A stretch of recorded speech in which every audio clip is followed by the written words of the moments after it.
तो हेलो, मेरा नाम है अभिषेक और स्वागत करता हूं बच्चों आप सभी का हमारे इस प्यारे से खूबसूरत से प्लेटफॉर्म पे जिसका नाम है जेआर कॉलेज। तो यार कैसे आप सभी लोग? आई होप आप लोग एकदम बढ़िया होंगे, आप लोग की पढ़ाई एकदम बढ़िया चल रही होगी। ठीक है। जैसा कि आपको पता है कि लास्ट के कुछ लेक्चर से हमने शुरू किया हुआ है हमारे 11th बायोलॉजी का एक बहुत ही इंटरेस्टिंग चैप्टर जिसका नाम है excretion and osmoregulation. Chapter number 15 है। सही है। मुझे पता है आप सबके काफ़ी सारे कमेंट्स आ रहे थे कि सर एग्जाम ऑलरेडी ओवर हो चुका है, काफ़ी सारे लोग का एग्जाम खत्म हो चुका है, काफ़ी सारे बच्चों का एग्जाम चल भी रहा है। सही है। तो जिनका एग्जाम चल रहा है वो वीडियो देखो, जिनका एग्जाम हो चुका है बच्चों वो आप अपने 12th स्टैंडर्ड की स्टडीज अभी से शुरू कर देना। ठीक है। आपका जो 12th का बैच है वो ऑलरेडी पूरा पड़ा हुआ है हमारे कॉलेज ऐप के ऊपर। ठीक है। ऐप नहीं, सॉरी, इसी चैनल के ऊपर हमारा पूरा का पूरा बैच पड़ा हुआ है।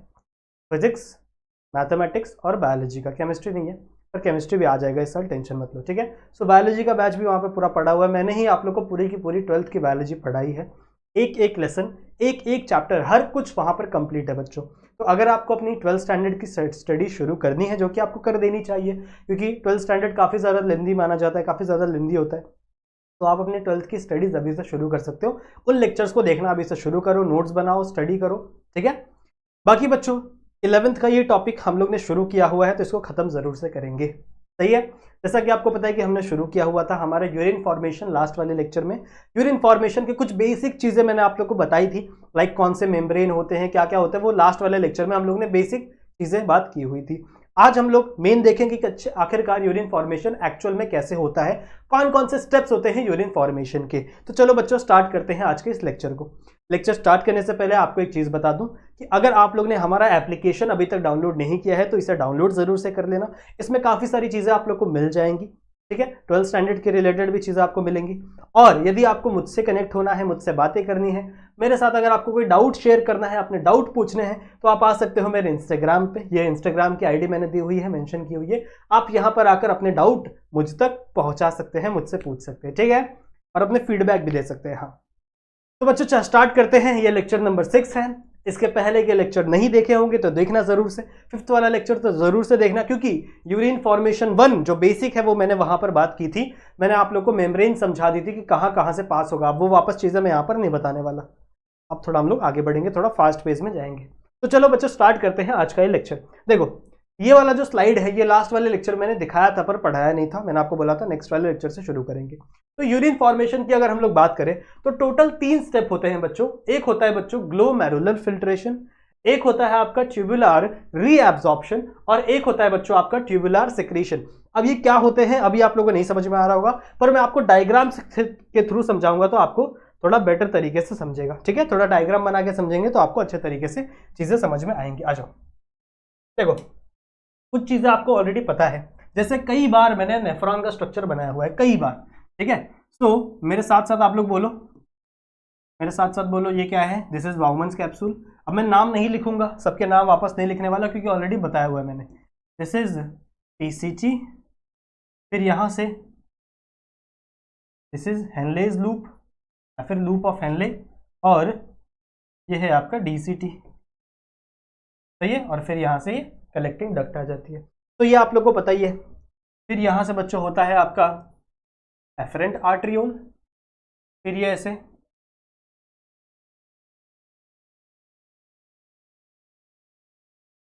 कैपिलरीज में ब्रेकडाउन होता है। ठीक है। फिर ये बनता है इफरेंट आर्ट्रियोल। सही है। तो कुछ चीजें आप लोग को ऑलरेडी पता है। क्या क्या? ये है आपका बाउमन्स कैप्सूल, ये है आपका PCT, this is the loop of Henle या फिर हेनलेज लूप कह सकते हो, and this is your DCT. ये है बच्चों आपका एफरेंट इट्रियोल, ये है आपका इफरेंट इट्रियोल। एफरेंट इट्रियोल चौड़ा होता है, इफरेंट इट्रियोल पतला होता है। और ये जो बीच वाली कैपिलरीज है, these capillaries are known as glomerulus. सही बात है।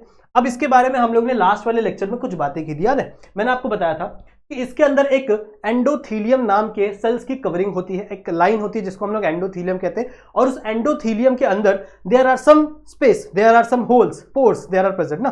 ठीक है। जिसे हम लोग फेनेस्ट्रा कहते थे। फिर उन सेल्स के बाहर, उन सेल्स के बाहर बच्चों एक मेम्ब्रेन हुआ करती थी, जिन मेम्ब्रेन को हम लोग क्या कह रहे थे? Basement membrane. सही है। और फिर मैंने बताया था कि यहां से पोडोसाइट थे, पोडोसाइट जो इसको ऐसे पकड़ के रखे थे, और इनके बीच बीच में स्लिट स्पोर थे जिनके थ्रू क्या हो सकता था, ट्रांसफर हो सकता था। तो इन 3 मेम्ब्रेन को पास करके यहां का जितना भी मटेरियल है, जो भी चीजें हैं, वो ट्रांसफर होता है आपका बाउमन्स कैप्सूल में। ठीक है, इन 3 मेम्ब्रेन को पास कर करके चीजें ट्रांसफर होती हैं। उन 3 मेम्ब्रेन के बारे में डिटेल एक्सप्लेनेशन मेरे लेक्चर नंबर 5 में प्रेजेंट है। अभी हम लोग बात करेंगे कि आखिरकार यूरिन फॉर्मेशन होता कैसे है। अब ये जो एफरेंट एट्रियोल आई है, दिस इज एफरेंट एट्रियोल आई है बच्चों। अब इसके अंदर कई सारी चीजें हैं। सबसे पहले आप लोग को पता होना चाहिए ब्लड होता क्या है। अगर मैं आपको बताऊं बच्चों, तो ब्लड 2 चीजों से बना हुआ है। एक है आपका प्लाज्मा और एक है आपका सेल। ठीक है, कुछ होते हैं आपके सेल्स। आपके जो सेल्स होते हैं बच्चों, वो ब्लड में होते हैं ओनली 45%, और जो प्लाज्मा होता है वो होता है 55%। ठीक है, 55% आपका कौन होता है, प्लाज्मा। अब मेरी एक बात सुनो, जब भी आपका ब्लड कैपिलरीज में फॉर्म होगा, कैपिलरीज में टूटेगा, तो इन ब्लड से सिर्फ प्लाज्मा ही बाहर निकलता है बच्चों, कभी भी सेल्स बाहर नहीं निकलते। इसमें से सिर्फ और सिर्फ क्या बाहर निकलेगा, ब्लड का प्लाज्मा ही बाहर निकलेगा। और इस ब्लड के प्लाज्मा में ही ऑलमोस्ट 90% क्या प्रेजेंट होगा, 90% वाटर प्रेजेंट होगा। इसी में बच्चों आपका यूरिया प्रेजेंट होगा। इसी में कुछ प्रोटीन प्रेजेंट होते हैं जैसे फाइब्रिनोजन। डरना नहीं है, टेंशन मत लो। कुछ प्रोटीन्स के नाम है, फाइब्रिनोजन नाम का एक प्रोटीन होता है। सही है, तो इसी प्लाज्मा में ये कई सारी चीजें प्रेजेंट होती है। और सेल आपके 3 प्रकार के सेल होते हैं, आरबीसी, डब्ल्यूपीसी और प्लेटलेट्स। इनकी बातें हम लोग 12th स्टैंडर्ड में करेंगे, अभी नहीं, अभी इसको छोड़ दो। अभी तुम लोग सिर्फ और सिर्फ फोकस करो प्लाज्मा के ऊपर। प्लाज्मा किस चीज से है, 90%, 90 लिखा हुआ मैंने, 90% बच्चों आपका प्लाज्मा पानी है, पानी से बना हुआ है। फिर कुछ परसेंट उसके अंदर यूरिया है, जैसा कि आपको पता है कि यूरिया आया ही है यहाँ पे प्योर होने के लिए। और कुछ परसेंट उसमें क्या है बच्चों, फाइब्रिनोजन। ठीक है, कुछ इसमें क्या है बच्चों, यहाँ पे फाइब्रिनोजन प्रेजेंट है। अब सबसे पहले होगा क्या, ध्यान से सुनेंगे सब कुछ समझ में आएगा, ध्यान से सुनेंगे सब कुछ समझ में आएगा। सबसे पहला स्टेप होता है बच्चों, जो मैंने यहाँ पे ऑलरेडी लिखा हुआ है, द फर्स्ट स्टेप, यहां पे नहीं, यहां पे, the first step is glomerular filtration. ठीक है, सबसे पहला स्टेप होता है बच्चों ग्लोमेरुलर फिल्ट्रेशन। मतलब आपका ग्लोमेरुलस से चीजें फिल्टर होकर कहां गिरेंगी, आपके बाउमन्स कैप्सूल में। क्या बोला मैंने, समझा? सबसे पहले क्या होगा कि आपके ग्लोमेरुलस से, this is your glomerulus, this is the glomerulus, तो ग्लोमेरुलस से कुछ चीजें फिल्टर होकर कहां गिरेंगी, आपके बाउमन्स कैप्सूल में गिरेंगी बच्चों। This process is known as glomerular filtration. This is the step number 1। ठीक है, क्या होगा यहां से, कुछ चीजें में से कौन कौन चीजें आती है, देखो ध्यान से। जस्ट सेकेंड, मेरा माइक निकल गया है बच्चों, अब सही है। ठीक है, तो ये वायर थोड़ा आगे रख दो। तो क्या मैंने बोला, ये जो ग्लोमेरुलस है, दिस इज द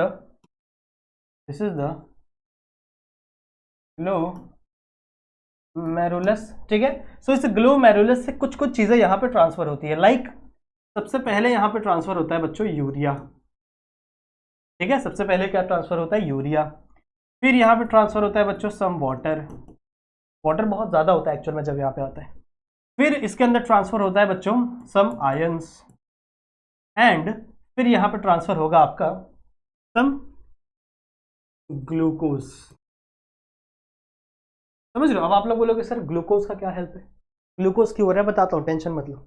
अभी इतना समझो, अभी मैंने क्या बोला कि आपके इस ग्लोमेरुलस से, ठीक है, आपके इस ग्लोमेरुलस से कुछ ऐसी चीजें हैं, कुछ ऐसे सब्सटेंस हैं जो ट्रांसफर हो रहे हैं आपके बाउमन्स कैप्सूल में। ठीक है, कहां ट्रांसफर हो रहे हैं, आपके बाउमन्स कैप्सूल में। इसका मतलब क्या है कि आपके ग्लोमेरुलस का फिल्ट्रेशन हो रहा है। This is the step number 1 known as glomerular filtration. ठीक है, फिल्ट्रेशन हो गया, चीजें यहां पर आ गई, यहां पे आ गई, सही बात है। ठीक है, चीजें यहां पर आ गई, सही है। अब एक और चीज ध्यान से सुनो, अब एक और चीज ध्यान से सुनो। अब आप लोग को पता है कि यहां से ये जो इफरेंट आर्ट्रियोल है, ये जो इफरेंट एट्रियोल है बच्चों, ये भी आगे चल के डिवाइड होती है बहुत सारे पार्ट में।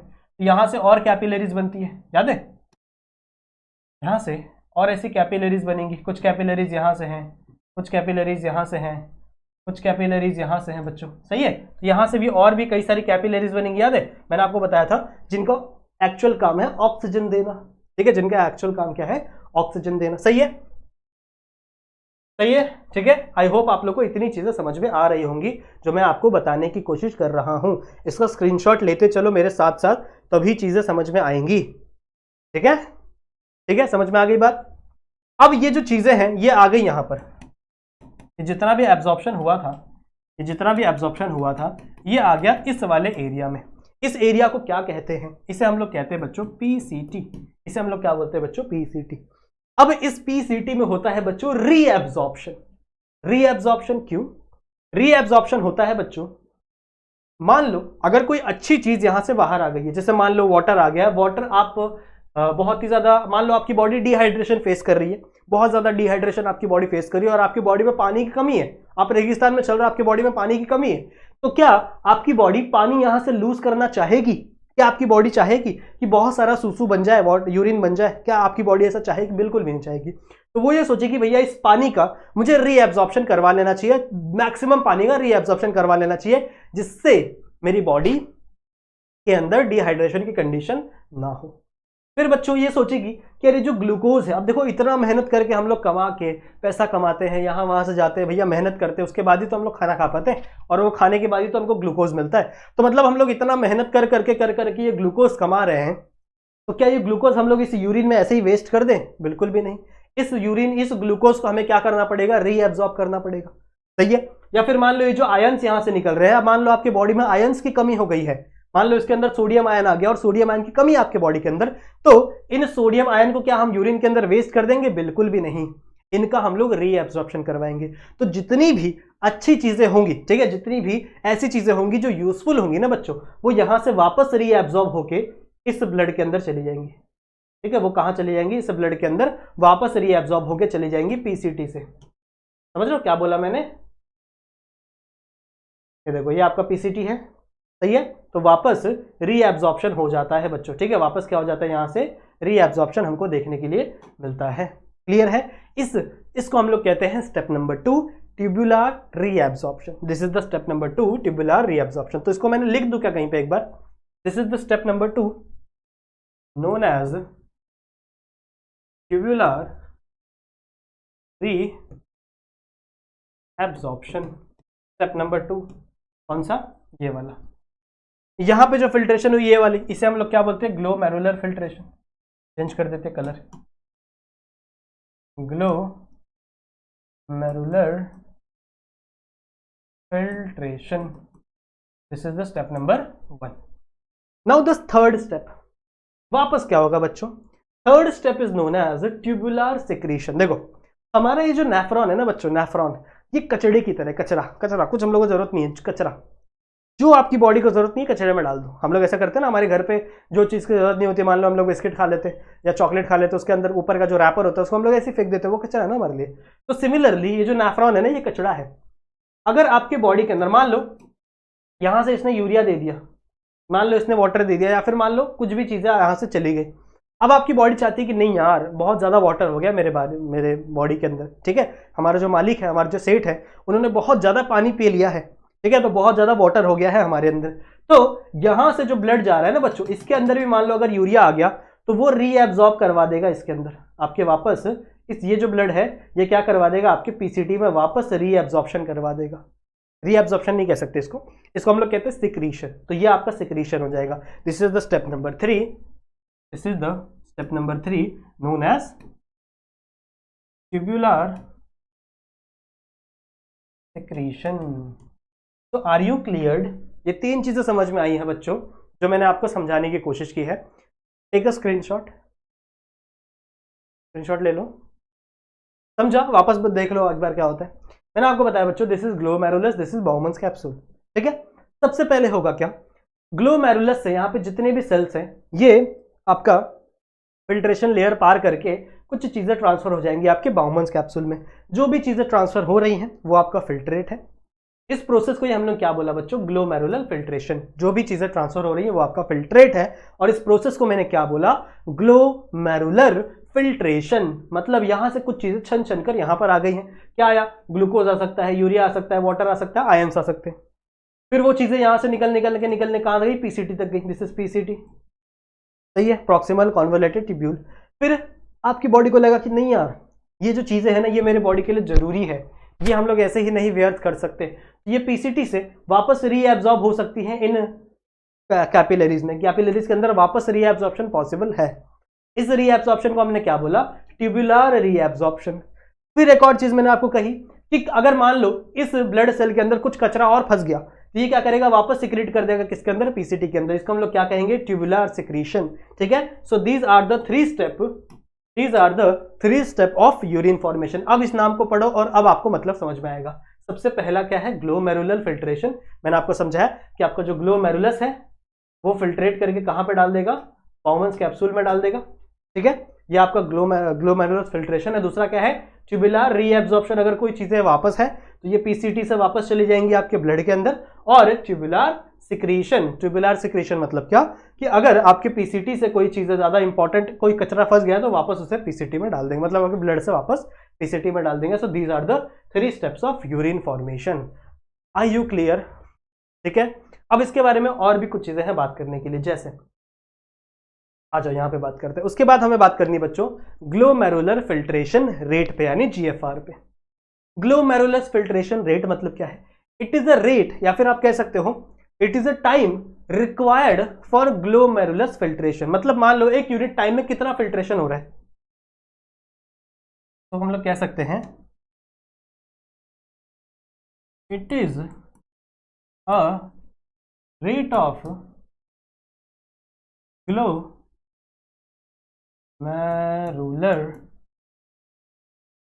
फिल्ट्रेशन अकर।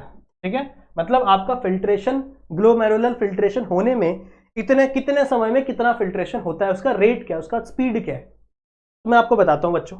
ग्लोमेरुलर फिल्ट्रेशन आप लोगों को समझा है, सही बात है, समझा है, वेरी गुड, सही है, सही है। बाउमन्स कैप्सूल है, एफरेंट, सही है, डिफरेंट। तो यहां से जो भी चीजें जा रही हैं वो आपका ग्लोमेरुलर फिल्ट्रेशन में है। कितना रेट होता है बच्चों? आपको ये रेट की वैल्यू पता होनी चाहिए। ये होता है ऑलमोस्ट 125 ml पर मिनट। कितना होता है बच्चों? 125 ml पर मिनट। समझ रहे हो? मतलब एक मिनट में 125 ml जो वाटर है, जो चीजें हैं वो क्या हो सकती है? फिल्टर हो सकती है। तो अगर 125 ml फिल्ट्रेशन हो रही है पर मिनट में, तो दिन का हिसाब कैसे होगा भैया? अगर मान लो एक दिन में पूछो कितना होगा, एक दिन में ऑलमोस्ट होता है बच्चों 10 लीटर, नहीं 180 लीटर। कितना होता है? Almost 180 litre per day. समझ रहे हो? समझ रहे हो? अब समझ में आया कि रीएब्जॉर्प्शन क्यों जरूरी है। यहां पे देखो वापस इस डायग्राम में मैंने आपको क्या बताया था बच्चों, यहां से चीजें यहां पे आ गई, कितने रेट से आई? 125 ml पर मिनट के रेट से आई। जो वाटर है मान लो 125 ml वाटर पर मिनट के रेट से आया। पर क्या 100, अब देखो एक 125 ml पर मिनट है ना, अगर दिन का हिसाब लगाया जाए तो कितना हो जाएगा? 180 लीटर। क्या 180 लीटर हम लोग यूरिनेट करते हैं हर दिन? नहीं, हम लोग बहुत सारा पानी, हम लोग यूरिनेशन कितना करते हैं? 1 से 1.5 लीटर। तो मतलब बहुत सारा पानी, ऑलमोस्ट 99% जो पानी है वो रीएब्जॉर्ब हो जाता है बच्चों। ऑलमोस्ट 99% पानी जो क्या है वो रीएब्जॉर्प्शन होता है। Hence tubular reabsorption is very important, very very important. Clear है? ये समझ में आया? ये समझ में आया बच्चों? ठीक है, कि मैंने आपको बताया कि एक दिन में 180 लीटर तक पानी आपका ग्लोमेरुलस फिल्ट्रेशन में आ जाता है, पर इतना पानी हम लोग सुसु के फॉर्म में नहीं बर्बाद कर सकते। दैट्स वाई वहां पर होती है ट्यूबुलर रीएब्जॉर्प्शन। समझ रहे हो? वापस रीएब्जॉर्प्शन होने का यही कारण है। अगर रीएब्जॉर्प्शन नहीं होगा तो इतना पानी आपका बर्बाद हो सकता है। हम लोग सिर्फ 1 से 1.5 लीटर ही सुसु करते हैं, तो बाकी का पानी वापस रीएब्जॉर्ब हो जाएगा। This is the rate. ठीक है, समझ में आई बात? ये हम लोग ने बात कर ली रेट की, ग्लोमेरुलस फिल्ट्रेशन रेट की। क्लियर है? क्लियर है बच्चों? अब कुछ और बातें करनी है, आ जाओ, कुछ और बातें करनी है। अल्ट्रा फिल्ट्रेशन क्या होता है? अल्ट्रा फिल्ट्रेशन के बारे में थोड़ी सी बात करते हैं। देखो, अल्ट्रा फिल्ट्रेशन का मतलब होता है बच्चों filtration under pressure. Ultra filtration का मतलब होता है फिल्ट्रेशन तो हो रही है पर वो प्रेशर में हो रही है। अब देखो एक डाउट तो आपके मन में भी आता होगा कि भैया जो वाटर है वो यहां से यहां ही क्यों जा रहा है, यहां से यहां भी तो वाटर जा सकता है। मान लो इसके अंदर भी कुछ वाटर होता है, बिल्कुल होता है, इसके अंदर भी कुछ वाटर जरूर प्रेजेंट होता है, तो वो वाटर यहां से यहां ही क्यों क्यों नहीं जाता, यहां से यहां ही क्यों आता है, ये यूनि डायरेक्शनल फ्लो ही क्यों है? It is because of pressure बच्चों, ठीक है, it is because of pressure, समझ रहे हो। और इस प्रेशर को ही, ऐसे प्रेशर के अंडर फिल्ट्रेशन हो रहा है ना, इसी चीज को हम लोग कहते हैं बच्चों अल्ट्रा फिल्ट्रेशन। समझ में आया? समझा मैंने क्या बोला? अल्ट्रा फिल्ट्रेशन का मतलब होता है ऐसा फिल्ट्रेशन जो प्रेशर के अंडर हो रहा हो। मान लो मान लो मान लो एक मैंने बकेट लिया है, ठीक है, और इस बकेट के बीच में मैंने यहां पे सेमी परमिएबल मेम्ब्रेन डाल दी, ठीक है, सेमी परमिएबल मेम्ब्रेन डाल दी। अब मान लो यहां पर मैंने भर दिया वाटर, यहां पर मैंने डाल दिया वाटर, ठीक है। अब सेमी परमिएबल मेम्ब्रेन है तो यहां से वाटर यहां इजीली जा सकता है, यहां से वाटर यहां आराम से जा रहा है, सही है, यहां से धीरे धीरे धीरे वाटर जा रहा है, पर इसके ऊपर कोई प्रेशर नहीं लग रहा है। इस वाटर के ऊपर कोई प्रेशर लग रहा है क्या? नहीं, ये आराम से जा रहा है अपने डिफ्यूजन के प्रोसेस के साथ। पर मान लो मैंने यहां पर लगा दिया कोई पिस्टल, मैंने यहां पे ऐसे पिस्टल लगा दिया, ठीक है, ऐसा पिस्टल लगा दिया बड़ा सा, और उसके वाटर के ऊपर ऐसे प्रेशर डालने लगा। जब मैं इसके ऊपर ऐसा प्रेशर डालूंगा तो ये और फास्ट जाएगा, सही है। अभी भी फिल्ट्रेशन हो रही है पर अंडर प्रेशर हो रही है बच्चों। पहले नॉर्मल अगर ये नहीं था, इसको हटा दिया रहता तो भी फिल्ट्रेशन हो रही थी, तो भी आपका जो वाटर है वो आपके सेमी परमिएबल मेम्ब्रेन को क्रॉस करके इस तरफ आ रहा था, वो नॉर्मल कंडीशन में आ रहा था। पर मान लो मैंने इसके ऊपर कोई प्रेशर लगा दिया तो प्रेशर की वजह से अब जो फिल्ट्रेशन हो रही है वो अंडर प्रेशर हो रही है, और अंडर प्रेशर होने वाले फिल्ट्रेशन को ही हम लोग अल्ट्रा फिल्ट्रेशन कहते हैं।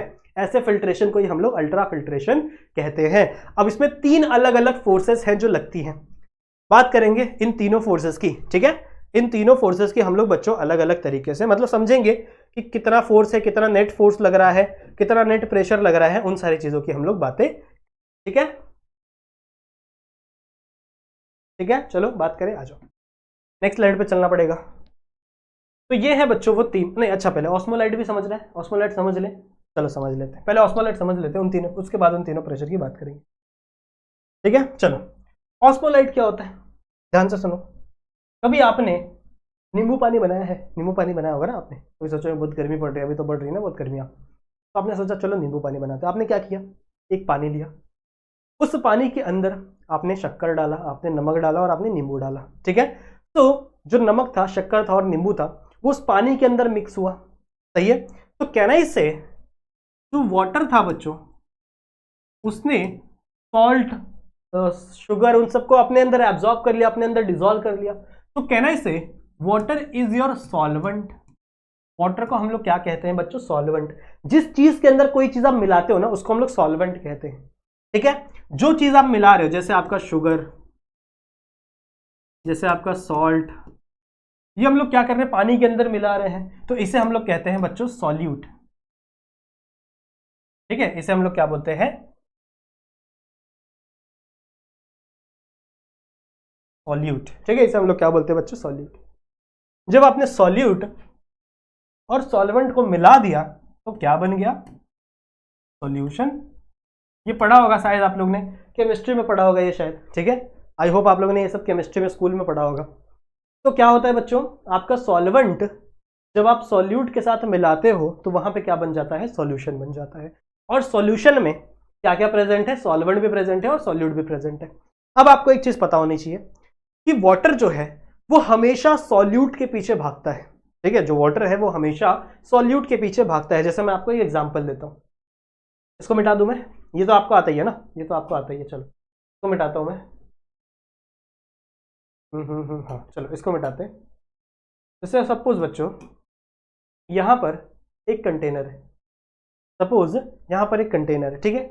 अब इस कंटेनर में मैंने बीच में एक सेमी परमिएबल मेम्ब्रेन डाल दी, सेमी परमिएबल मेम्ब्रेन डाल दी, और दोनों तरफ पानी है, दोनों तरफ पानी है। ध्यान से सुनेंगे, इस चीज से आपको समझ में आ जाएगा ऑस्मोलाइट क्या होगा। यहाँ भी इतना ही पानी है और यहाँ भी इतना ही पानी है, ठीक है, यहाँ भी इतना ही पानी और यहाँ भी इतना ही पानी है, दोनों जगह सेम सेम पानी है। मान लो ये साइड को मैंने नाम दे दिया ए और ये साइड को मैंने नाम दे दिया बी। अब मुझे एक बात बताओ बच्चों, क्या पानी कहीं से कहीं जाएगा?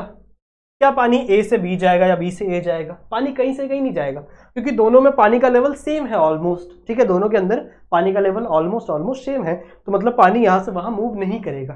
अब इसमें एक इंटरेस्टिंग बात है, मान लो मैंने इस तरफ आपके ए वाले साइड में कुछ सॉल्यूट डाल दिए, सॉल्यूट समझ रहे हो, मान लो मैंने सॉल्ट ही डाल दिया, मान लो मैंने सोडियम डाल दिया, Na+ डाल दिया, या फिर पोटेशियम डाल दिया, कोई भी मैंने सॉल्यूट डाल दिया। अब इसके अंदर हो गया सॉल्यूट, सही बात है, Na+ होता है ये, Na+ सोडियम प्लस, ठीक है, Na+Cl- मैंने डाल दिया, ठीक है, नमक डाल दिया आपका। अब यहाँ पे प्रेजेंट होगा वाटर मॉलिक्यूल H, और H ये होता है ना H2O, और इस ऑक्सीजन पे होगा बच्चों पार्शियल नेगेटिव चार्ज, इस ऑक्सीजन के पास क्या होगा? पार्शियल नेगेटिव चार्ज, इस हाइड्रोजन पे होगा पार्शियल पॉजिटिव चार्ज। क्यों? क्योंकि ऑक्सीजन आपका इलेक्ट्रोनेगेटिव है। तो आप देखो बच्चों, इस Na और इस O में भी कुछ ना कुछ अट्रैक्शन होगा, इस Na और इस O में भी कुछ ना कुछ अट्रैक्शन होगा, जिसकी वजह से आपका ये NaO को हिलने नहीं देता। ये NaO क्या करता है? उसकी मूवमेंट को रिस्ट्रिक्ट कर देता है, ठीक है, उसकी मूवमेंट को क्या कर देता है? रिस्ट्रिक्ट कर देता है, ये हमेशा इसके पास जाना चाहेगा। तो अगर बच्चों यहां पे सॉल्यूट ज्यादा हो गया, अगर यहां पे सॉल्यूट ज्यादा हो गया तो पानी की कॉन्सेंट्रेशन यहां पे कम हो जाती है, और पानी हमेशा सॉल्यूट के पीछे ही भागेगा। तो इस कंडीशन में अगर मैंने यहां पे सॉल्यूट डाल दिया हल्का सा भी, तो यहां का पानी इस तरफ भागने लगेगा, भले दोनों का कॉन्सेंट्रेशन सेम हो। समझ में आया मैंने क्या बोला? नहीं समझ में आया? वापस सुन लो, क्या दिक्कत है? सुनो क्या बोला मैंने, दोनों जगह पानी का कॉन्सेंट्रेशन सेम था, यहां पे मैंने सॉल्यूट हल्का सा गिरा दिया, नमक गिरा दिया मान लो मैंने, ठीक है, टाटा नमक गिरा दिया, तो होगा क्या बच्चों? सॉल्यूट, जो भी आपका सॉल्यूट है, वो आपके पानी का जो मूवमेंट है वो रिस्ट्रिक्ट कर देता है। क्यों? क्योंकि इसके अंदर पॉजिटिव नेगेटिव का अट्रैक्शन होता है, तो इसके मूवमेंट को रिस्ट्रिक्ट कर देता है, जिसकी वजह से हम लोग ऐसा कहते हैं कि सॉल्यूट को पानी से बहुत ज्यादा प्यार है, सॉल्यूट को पानी से बहुत ज्यादा प्यार है। अब ये सॉल्यूट आयन भी हो सकता है, ध्यान से सुनो, ये सॉल्यूट आयन भी हो सकता है, ये सॉल्यूट प्रोटीन भी हो सकता है, ये सॉल्यूट आरबीसी भी हो सकता है, सही है, मैं आरसीबी लिखने जा रहा था ठीक है, तो ये भी हो सकता है। तो इस कंडीशन में क्या होगा बच्चों?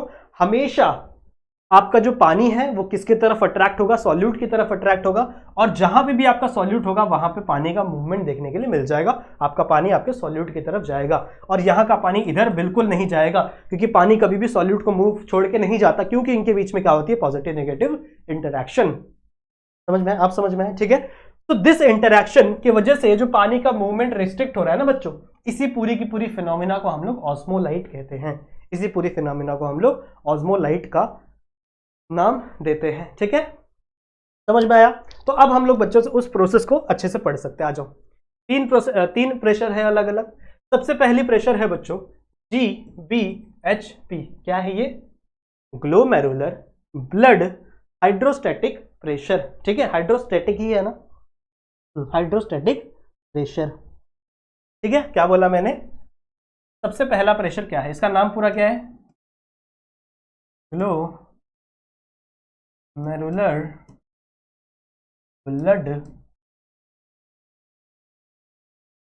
Hydrostatic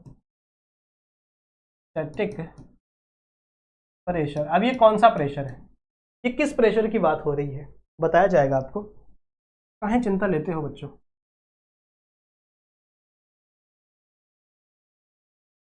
this is Bowman's capsule.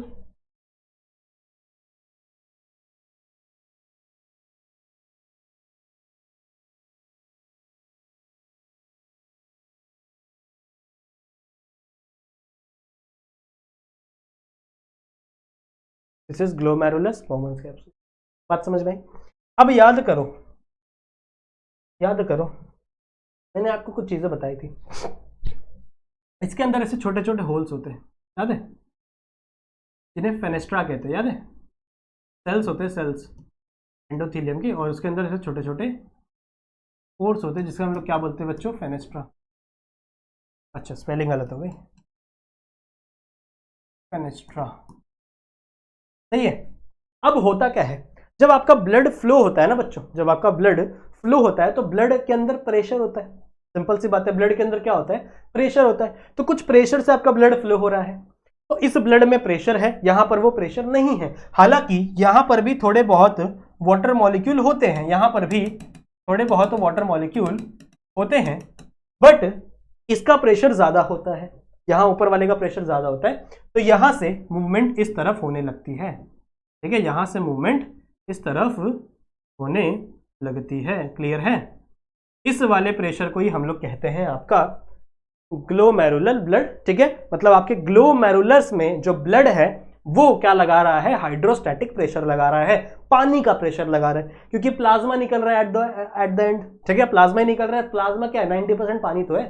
तो यहां से क्या होता है बच्चों, पानी यहां से नीचे की तरफ जाने लगता है, and this pressure is known as glomerulus blood hydrostatic pressure, because glomerulus के ब्लड के अंदर ये प्रेशर लग रहा है। सही बात है। अब बात होती है बच्चों, ये प्रेशर होता कितना है? ये प्रेशर होता है according to your textbook 55 mmHg। कितना? 55 mmHg ये प्रेशर होता है, ठीक है। 55 mmHg से आपका ये ब्लड है वो जो नीचे की तरफ आता है। कहां से आता है ये ब्लड? आपके ग्लोमेरुलस के अंदर जो ब्लड है वहां से हाइड्रोस्टैटिक प्रेशर लगता है और ये ऐसे नीचे की तरफ आता है। कितना प्रेशर से बच्चों? 55 mmHg। अब हमको लगा कि भैया 55 mmHg से ये प्रेशर आ रहा है, जिसकी वजह से 125 ml पर लीटर पर मिनट आपका जो ग्लोमेरुलस फिल्ट्रेशन है वो हो रहा है। पर ऐसा नहीं है बच्चों, इस फोर्स को अपोज करने के लिए भी बहुत सारे अलग अलग प्रेशर हैं। जैसे सबसे पहला है बच्चों CHP, ठीक है। सबसे पहला क्या है? CHP। CHP का फुल फॉर्म क्या है? Capsular hydrostatic pressure, hydrostatic pressure. Now what is mean by capsular? Hydrostatic pressure तो आपको समझ में आ गया, पानी का प्रेशर। इस वर्ड का मतलब समझ में आ गया ना आपको? इस वर्ड का मतलब समझ में आ गया, पानी का प्रेशर, वाटर का pressure. Now what is mean by capsular? कहां पे है कैप्सूल? कौन सा कैप्सूल होता है? पढ़े हो ना? दिस इज द बाउमन्स कैप्सूल, ये है ना कैप्सूल। तो ये कैप्सूल भी बच्चों कुछ प्रेशर लगाएगा। क्यों? क्योंकि इसके पास भी वाटर मॉलिक्यूल है, दिख रहा है, इसके पास भी there are some water molecule. तो ये भी क्या करता है बच्चों? अपोजिट प्रेशर लगाता है, इसके अपोजिट आपके GVHP के, ठीक है। तो यहां से भी बच्चों एक अपोजिट प्रेशर लगता है, यहां से भी एक अपोजिट प्रेशर लगता है। समझ में आई बात? यहां से भी एक अपोजिट प्रेशर लगता है जो रोक रहा है किसके? इसे रोक रहा है आपके ग्लोमेरुलस फिल्ट्रेशन, ग्लोमेरुलस प्रेशर को। जो ग्लोमेरुलस से प्रेशर लग रहा है उस प्रेशर को क्या किया जा रहा है बच्चों? रोका जा रहा है, रोका जा रहा है। कितना होता है ये pressure? According to your book this pressure is 15 mmHg। कितना होता है बच्चों? 15 mmHg। तो मतलब 55 mm का प्रेशर यहां से लग रहा है, तो उसके अपोज में 15 mm का प्रेशर यहां से लग रहा है। नो, अब अभी तक चीजें खत्म नहीं है। एक और होता है बच्चों BOP। BOP का मतलब क्या होता है? Colour change. BOP का मतलब होता है बच्चों ब्लड ऑस्मोटिक प्रेशर। क्या अर्थ का है ब्लड ऑस्मोटिक प्रेशर? मतलब क्या? अभी मैंने आप लोग को ऑस्मोसिस पढ़ा है, सही है। क्या बोला मैंने बच्चों? जहां पे सॉल्यूट होगा ब्लड, उसको पानी उसको छोड़ के जाएगा नहीं। पानी बोलेगा भैया मुझे सॉल्यूट के साथ ही रहना, बिकॉज उसके बीच में नेगेटिव पॉजिटिव इंटरेक्शन होती है। अब ध्यान से सुनो, इस ब्लड के अंदर बच्चों एक प्रोटीन होता है।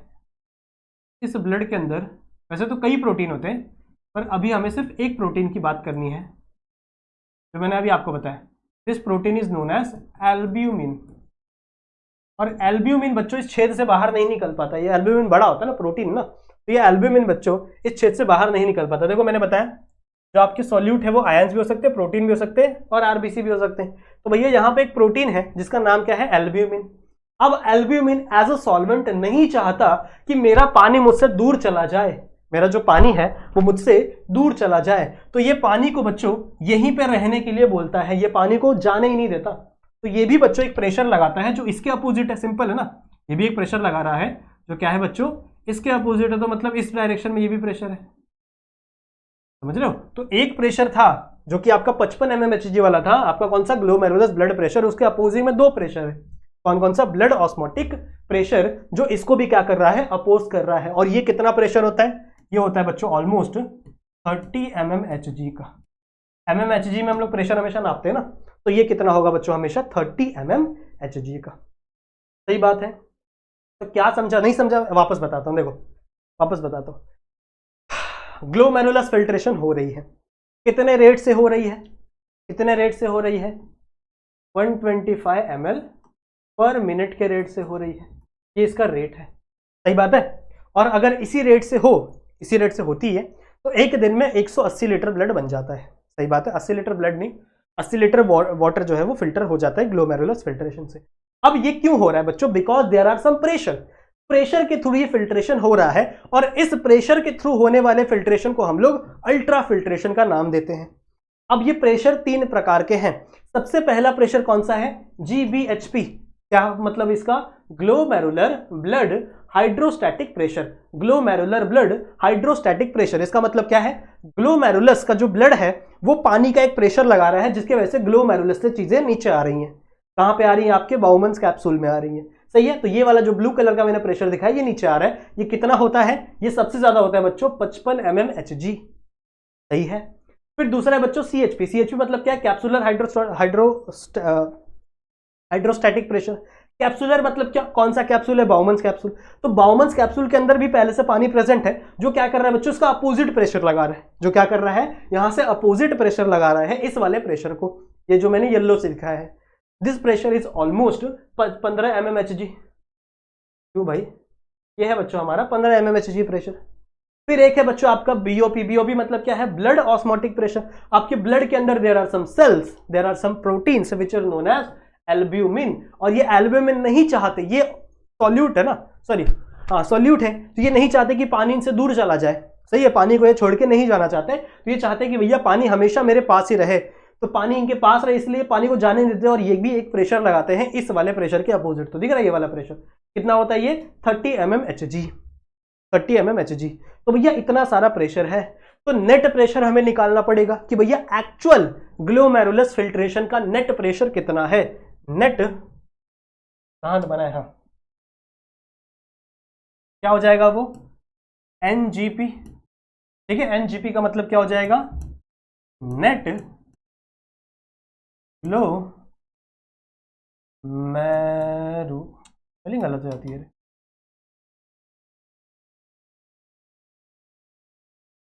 ग्लोमेरुलर फिल्ट्रेशन ना, नहीं होगा, GF होगा, NGF होगा। लेट मी चेक एक बार, देख लेने दो।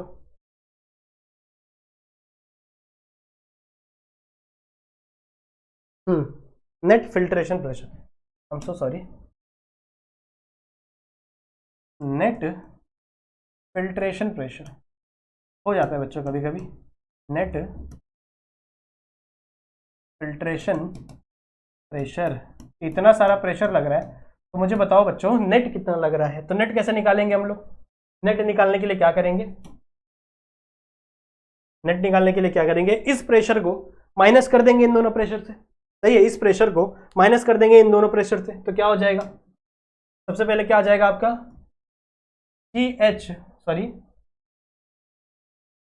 GBHP माइनस कौन कौन सा होगा? CHP plus BOP। समझ में आई बात? ठीक है। ये क्या है आपका? Glomerulus blood hydrostatic pressure. इसको आपको माइनस कर देना किससे? इन दोनों के एडिशन से। इन दोनों का एडिशन कौन कौन सी चीज है? ये आपका this is your capsular hydrostatic pressure, और ये आपका क्या है? Blood osmotic pressure. कितना था? ये था बच्चों आपका 55। ये वैल्यू आपके बुक के अकॉर्डिंग है। ये था कितना आपका? 15। ये था आपका 30। जब आप इन दोनों को माइनस प्लस करोगे तो यहां से आंसर आएगा 10 mmHg। तो नेट फोर्स कितना लगता है बच्चों? 10 mm का। यहां से कुछ आ रहा है, यहां से कुछ आ रहा है, बट एक्चुअल में ऊपर से नीचे फोर्स आ रहा है, और ये कितना आ रहा है? नेट 10 mmHg का। समझ में आया बच्चों? ठीक है। एक्चुअल नेट फोर्स कितना है? 10 mmHg। तो आई होप आप लोग को समझ में आ गया होगा कि नेट फोर्स आपके ग्लोमेरुलस फिल्ट्रेशन का, नेट फिल्ट्रेशन प्रेशर कितना होता है बच्चों? 10 क्लियर है? समझ में आ गया? इसका स्क्रीनशॉट ले लो एक बार। समझ में आ गया? ठीक है, तो बच्चों हम लोग लेक्चर को यहीं तक रखेंगे। इसके आगे का एक रास हम लोग को पढ़ना है, RAAS, वो हम लोग पढ़ना है। ठीक है, तो वो हम लोग करेंगे अपने अगले वाले लेक्चर में। आई होप आप लोगों को ये लेक्चर पसंद आया होगा। ठीक है, 12th स्टैंडर्ड का पोर्शन अभी से स्टार्ट कर देना जरूर आप लोग। आई होप आप लोगों को ये लेक्चर पसंद आया होगा। लेक्चर पसंद आया तो अपने दोस्तों तक शेयर जरूर से करना। ठीक है, वीडियो को लाइक जरूर से कर देंगे, चैनल पर नए हो तो सब्सक्राइब जरूर से कर देना, और बेल आइकन को भी ऑल पे सेट करके जाना। क्लियर है? कोई डाउट हो तो मुझे इंस्टाग्राम पे मैसेज करना, मैंने इंस्टाग्राम की आईडी आप लोग को ऑलरेडी बताई हुई है लेक्चर के स्टार्टिंग में। तो चलो बच्चों, एंड करते हैं आज के इस वीडियो को। काफी अच्छा लगा आप लोगों के साथ इंटरेक्शन करके। तो ख्याल रखिए, पढ़ते रहिए, कीप स्टडिंग, और हाँ, बाय बाय।